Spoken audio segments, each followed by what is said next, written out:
Hey guys, it's TF. Not welcome back to the channel. Today we have another action figure review. This time it's going to be of the Marvel Legends series Spider-Man Retro Collection Marvels Rhino. Very happy to finally have a Rhino in my collection. I missed out on a good number of the figures back in 2015 with that Rhino series, but I'm glad to finally have one here. I got mine a little bit later than a lot of people because I got mine from Entertainment Earth actually, which just shipped a little over a week ago, and I finally got around to reviewing this here. This box here, the size of it reminds me of when we got the Kingpin, I think a little over a year ago, in the Retro Collection. This might be even be a little bit larger. And this is $40, which, me personally, I don't mind paying $40 for such a big figure that I've been needing in my collection. And since Kingpin was $30, I believe. Anyway, let's go ahead and take a look at the packaging here. We have to break up the front here in three parts. The top third, I should say, it does say Marvel Comics on the top left, but they're just 4 and up. Spider-Man right there with that cool Spider-Man wording and the city backdrop there. Here is the top half of the figure in the packaging with the head right there. And on the left there, you can see a really cool illustration of Rhino, as well as it says Rampaging Rhino right there. On the bottom half here, you can see some of the hands in the bottom half of the figure, as well as where it says Warning Choking Hazard and the Hasbro logo. Here is the bag. Getting a wide shot. This is such a large packaging. I can't really get a wide shot of the bag of the packaging, but the top half does have Marvel and that Spider-Man logo with him on it. Again, like on the front of the packaging. That same illustration on the top right there. And then we do have a multilingual read-up if you want to pause right there for Rhino. And on the left, we have some illustrations of how to use some of the different accessories. Bottom half, other figures that we got earlier this year for the Retro Collection of Spider-Man releases. Hasbro logo on the bottom left there. I believe this is a fan channel exclusive, but in case you need it, here is the barcode right there. Let's go ahead and get this figure out of the packaging. Here is right now the packaging, and I will say I really like this figure. I think they did a really good job. There's not much different between this and the previous one. There is some differences from what I've seen. For some reason, also, to me, this looks a little smaller in person out of the box now than it did in the box for some reason. But it's still a really nice looking piece, and it's big enough for what I need for my Rhino. Let's go ahead and take a look at the accessories that this figure comes with, and we'll take a closer look at the figure. So as you saw earlier, he came packaged with the gritting teeth. We'll take a look here at the more stoic, I guess, frown look here, which I think looks really, really sick. I dig this face on that. They've done a really good job with the I think they have like a type of face printing on here to make it's not realistic, but it's just like it looks really nicely detailed compared to just normal paint, and it looks really great. The lip color also comes through really well. I think it's a little too bright on my camera. The only thing that I've noticed with some of these faces is just how the face is applied. One thing, I mean, this would have been a little bit difficult, I could tell, but if these faces were interchangeable, or just one head with interchangeable face, and given this multiple faces, that would have been cool instead of just a minimum of 2 heads. But this doesn't look bad except for the lines here where they are putting the face into the sculpted piece in here. So a little bit of gappage in some areas. It looks a little ugly, unfortunately. Farther away on your shelf, it's not going to matter too much, but yes, some customizers might want to maybe seal some of this up with I can fit my finger in there. It's a little too much space, so it should be a little bit tighter on his face, I'm pretty sure. But the Rhino eyes on the side here look really good, and there's a little bit of like some darker gray and the lighter gray. That shading around the horns actually too is really nice. You have a little bit of like this dark, dirty gray, and then you get to like, I don't know what color this would be, but whatever color the horns are, all that looks really good. There's some paint variation in there with some nice lines and sculpting in there for the horns. All that looks really great. I love all the cracks and wrinkles and skin textures of Rhino skin on this head sculpt. And it's about the same on the other head sculpt too. I think it looks really good. So the gappage aside, this is a really nice head. Then he comes with these open, more they can grip things type hands. One of the index fingers is more extended on this one than the other one. These look really good. He also comes packaged with fists, which we'll take a look at in a second. So that's cool that he has options for hands. The paint on the actual fingernails is awesome. Since they're so big, they could get in there and put some paint detail on there too. That's really, really sick. And the sculpting on the actual nails I think looks great. The sculpting on the palms looks really good too. Not much paint there, but there is some paint. Wish there was a little bit more going towards the thumb and whatnot, but some dark gray shading on the back of the hands. That looks really good. One thing I do want to show off really quick is, you can pop off the heads. And I do have the previous heads. Actually, the couple figures I was able to get, I have the previous heads. Now, of course, you can see that that's, the gray details of the paint are not going to match whatsoever with the new one.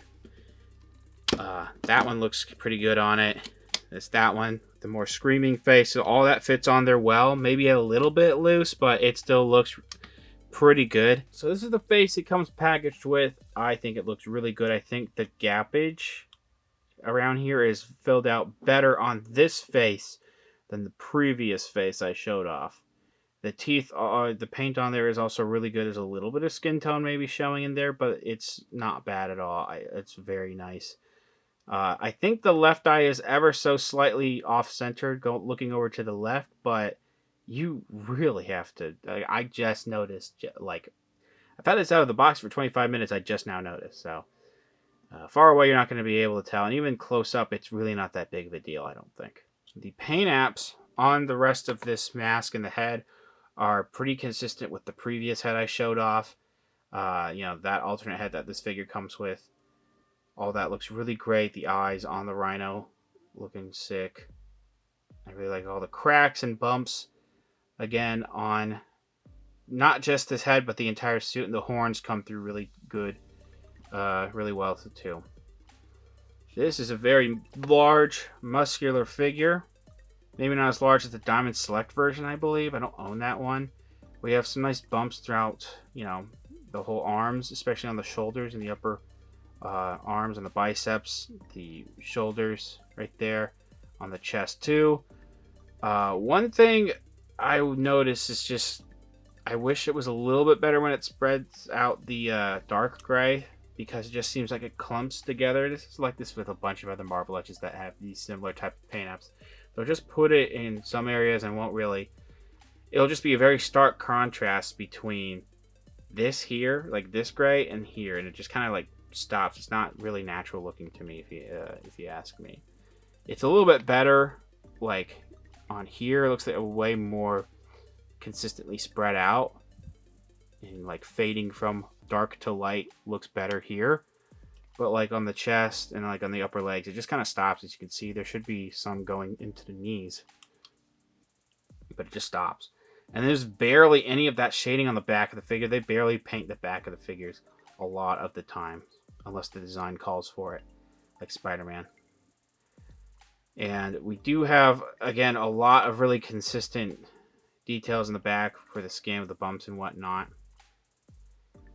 And I think the biggest difference between this one and the previous one, I'll have to put some images and update you guys on the screen if there are differences. If not, I am crazy. But I think the shoulders were slightly different. Like if there were shoulder pads or different sculpted shoulders in the previous one compared to this one. Even then, the overall sculpt is not much different here than the previous one. It's just, if you never got that one like me, you have a second chance. Looking really awesome. The muscles on this thing are really awesome. Really well sculpted in the chest, as well as the abs and the ribs, the biceps, the shoulder pieces also look really good too, with the variations of, how muscles are done here. Now they do have these smoother sculpted areas to make, sure the articulation works fine. This actually feels a little too tight for my liking. And then you get to like the disc on the wrist hinge right there, and it is a consistent color with the plastic, but because of how, so there the paint looks consistent. Now it doesn't, so that's a little unfortunate. We do have, the rest of the fingernails are covered when he's in the fist position, with the hands. So we have one painted thumbnail, which looks good. Same thing here. I gotta zoom in and see if there's any detail, like sculpting wise. I don't really see much detail with the sculpt except for how, the separation from the actual thumb and the thumbnail. So all that looks fine to me. And they actually have some really consistent, I almost dropped this thing just now, consistent sculpting, even if it's covered in the upper thighs. I really dig that. Nice muscles. This is what the back looks like. And the gluteus maximus is also Very nicely sculpted, I should say.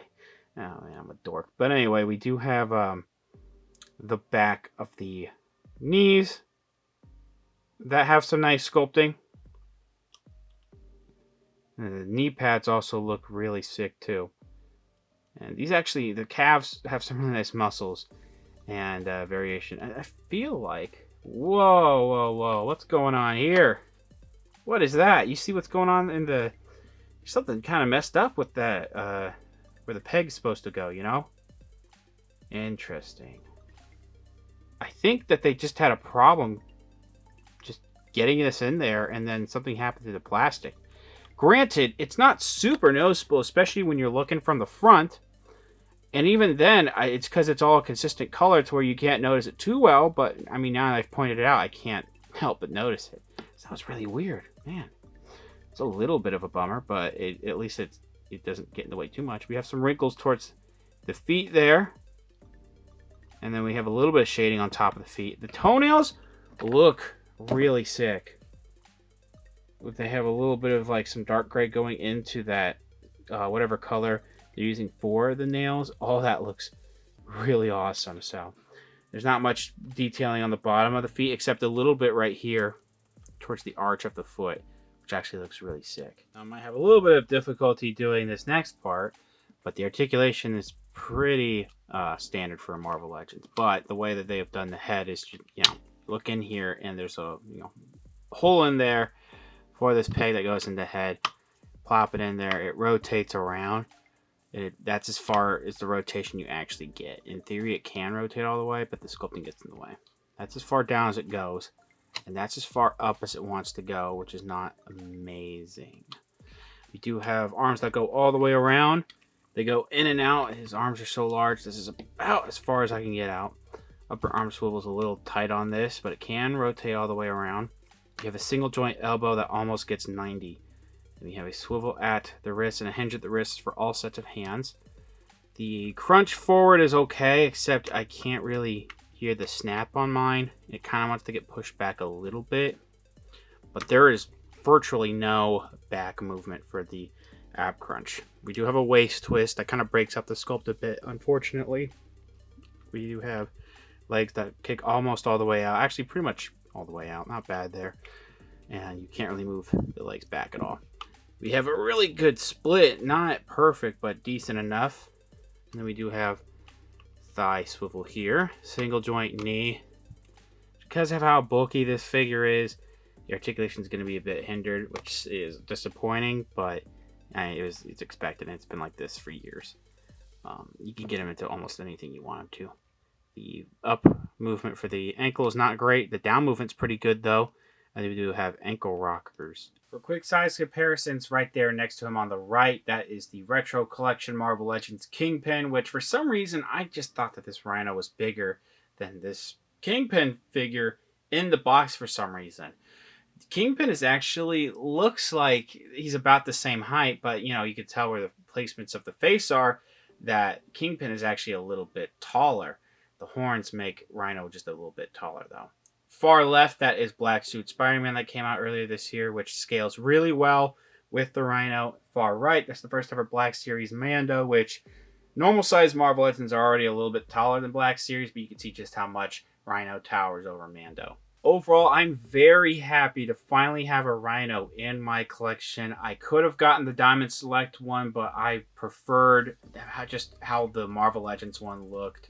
And, you know, primarily I have Marvel Legends when it comes to Marvel figures, so that's just, it was a no-brainer for me. For years, I was holding out for some kind of re-released large figure, and we finally have it in the form of the Retro Collection line.